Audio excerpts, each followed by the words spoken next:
Did you know that a fortress-like castle once stood in the heart of Los Angeles? Hi everyone, Ken here. Today we're uncovering the stone towers of Castle York. Hit the subscribe button and let's explore this house.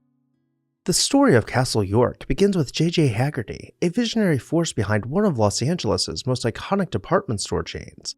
Born in the Greater London area in 1860, Haggarty's early years in England offered him little clue to the monumental impact he would eventually have on the world of luxury retail across the pond. Yet like so many ambitious men of his time, he found his calling in America, and Los Angeles became the stage for his rise. By 1905, Haggarty had spent 3.5 years as a department manager and buyer for Jacoby Brothers, one of the most respected department stores at the time in Los Angeles. But Haggarty had larger dreams. He envisioned a store that would stand out, not just for its merchandise, but for its elegance and attention to detail. His solution? The New York Cloak and Suit House, which opened its doors in 1905 in the heart of downtown Los Angeles along South Broadway. The store quickly established itself as a luxury destination. Haggarty knew that selling clothing wasn't just about fabric and fit, it was about experience. Each floor of the 4-story building boasted its own color scheme, enhancing the sense of indulgence and refinement. The first floor welcomed shoppers with fancy goods, while the second floor showcased evening gowns, opera wraps, and suits. The third floor, a millinery haven, complete with dressmaking parlors and art.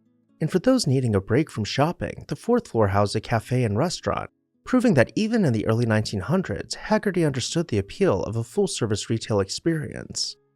As Haggarty's reputation grew, so did his ambitions. In 1917, he opened what he referred to as his vision, a new, larger store on the upscale 7th Street shopping district. This time, he dropped the New York Cloak and Suit House moniker, branding the store simply as J.J. Haggarty. The new store was a marvel of modern retail design, boasting a 350-foot-long window display, the first of its kind in LA. J.J. Haggarty's success was built on more than just beautiful storefronts. His department stores were known for their upscale, ready-to-wear selections for women and children. They became destinations for affluent families in other states who would take special trips just to shop at his stores. All of this made him incredibly wealthy, leading him to construct his dream home.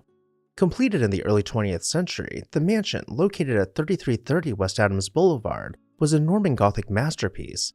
The sheer scale of the property was awe-inspiring. 125 feet of frontage along the prestigious Adams Boulevard stretching back 500 feet, with the main structure itself measuring an impressive 92 by 91 feet.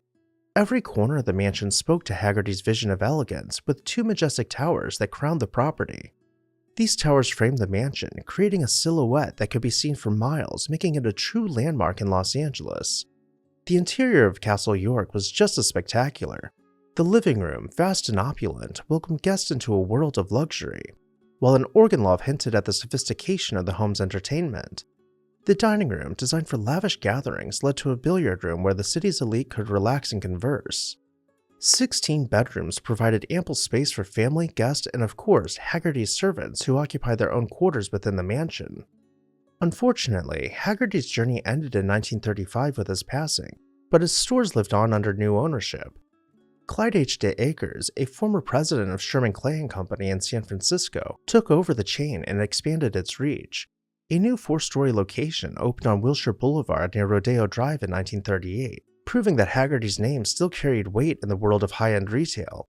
Unfortunately, the brand lost its competitive edge and the department store shuttered in the early 1970s. As for Haggarty's castle, after JJ's passing, the home was broken up into a rooming house and later demolished following a massive fire. What did you think about Castle York? Let me know down below in the comments section. And while you're there, make sure you're subscribed so you never miss an exciting episode of this house.